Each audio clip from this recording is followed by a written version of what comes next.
وہ حیدر کرار کی طاقت ہے۔ خیبر کے اس قلعے کو فتح کرنے میں یہ صحرا علی کے نام پر جاتا ہے، اسی لیے آج بھی ہم کہتے ہیں فاتح خیبر حیدر کرار۔ سنی اس فضیلت کے قائل ہیں، ہم تو کہتے ہیں لا فتح الا علی، لا سیف الا ذوالفقار، قوت پروردگار، قوت یزداں، شیر یزداں، قوت پروردگار، لا فتح الا علی، لا سیف الا ذوالفقار۔ یعنی ہم اس علی کو مانتے ہیں جس کے پاس قوت تھی تو وہ اللہ کی دی ہوئی قوت تھی۔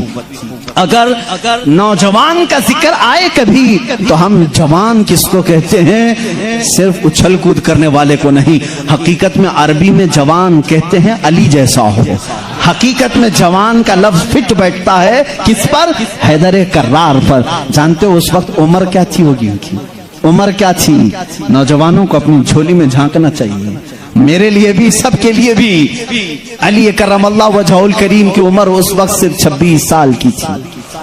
حیدر کرار کا وہ مقام دیکھو جہاں قوت اور طاقت اس مقام کو پہنچی ہوئی ہے۔ نوجوانوں، کبھی اس علی سے پوچھا آپ نے یہ طاقت آئی کہاں سے آپ کو؟ یہ قوت کیسے آئی؟ یہ وہ نہیں ہے جو جیم میں بنائی ہوئی باڈی تھی۔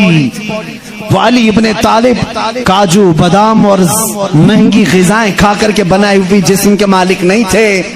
علی تو وہ تھے جو دن بھر باغیچے میں کام کرتے تھے اور شام کو 2 درہم تنخواہ لاتے تھے، 2 درہم تنخواہ لاتے تھے۔ مولا علی کرم اللہ وجہہ الکریم کے گھر میں ایک بار سیدہ کائنات فاطمہ الزہرا رضی اللہ تعالیٰ عنہا کی کنیز سیدہ فضہ نے منت مانگ لی تھی، بچے بیمار ہیں، صحیح ہو جائیں گے تو ہم سب مل کر کے روزہ رکھیں۔ 3 روزے رکھنے کی منت مانگی تھی، بچے صحیح ہو گئے، حسنین کریمین صحیح ہو گئے، تو اب منت پوری کرنی تھی، روزہ رکھے۔ روزے میں افطار کیا کریں؟ حضرت علی رضی اللہ تعالیٰ عنہ آٹا لے کر کے آئے، 5 روٹیاں بنی۔ کتنی؟ 5۔ گھر میں بھی 5 ہی لوگ تھے، حضرت علی، حضرت فاطمہ، حسنین کریمین اور فضہ کنیز۔ 5 روٹیاں بنی، لیکن افطاری کے لیے بیٹھے تھے، اسی وقت ایک باہر سے کسی فقیر نے آواز دی، مسکین ہوں مجھے کوئی کھلا دے۔ سیدہ کائنات نے وہ 5 روٹیاں جھولی میں ڈال دی، پانی پی کر کے افطار کیا، پانی پی کر کے افطار کیا۔ منت کا اور بھی ایک روزہ تھا، 2 روزے اور تھے، دوسرے دن روزہ رکھے۔ روزے کے عالم میں حضرت علی رضی اللہ تعالیٰ عنہ پھر کام کے لیے چلے گئے باغیچے میں، 2 درہم لے کر کے پھر آٹا لے کر کے آئے۔ آج دفتر خان پر دوسرے دن کا روزہ کیا ہوتا ہوگا؟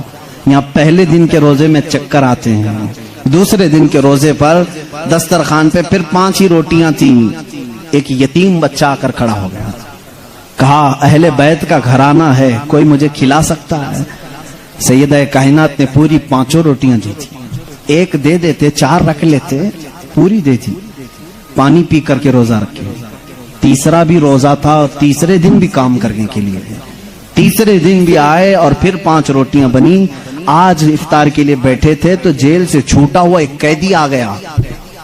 پہلے دن مسکین آیا، دوسرے دن یتیم آیا، تیسرے دن ایک قیدی آیا، کہا بڑے دن ہو گئے اچھا کھانا کھا کر کے، میں کہیں اور کیوں جاؤں؟ میں نے سوچا علی کے گھر جاؤں، یہاں سے کچھ تو مل ہی جائے گا۔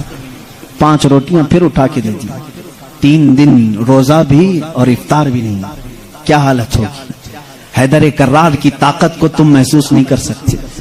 سیم وہی چیز جو عثمان غنی کی دولت نہیں سمجھ سکتے، اسی طرح حیدر کرار کی طاقت بھی سمجھ میں نہیں آئے گی۔ ان کا کیلکولیشن نہیں ہو پائے گا مال کا، اور ان کو تولنے والا کوئی وزن نہیں ہو سکے گا۔ حیدر کرار کی طاقت کیا تھی؟ میں سمجھتا ہوں کوئی وزن ان کو تول نہیں سکے گا۔ اس دن بھی بغیر افطار کیے پانی پر تھے، لیکن پیٹ سے لگ گیا ہے۔ بچے کنارے بیٹھے ہیں، رسول کریم صلی اللہ تعالی علیہ وسلم گھر میں آئے، بات کرنے کی سکت نہیں تھی۔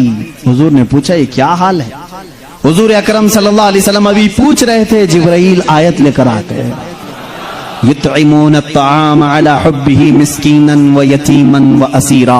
اے رسول، یہ وہ گھرانہ ہے جو اللہ کی محبت میں کبھی مسکین کو کھلاتا ہے، کبھی یتیم کو کھلاتا ہے اور کبھی قیدی کو کھلاتا ہے، اور اللہ ان کا امتحان لے رہا تھا۔ اے رسول، جنت سے ان کے لیے دسترخوان بھیجا گیا ہے۔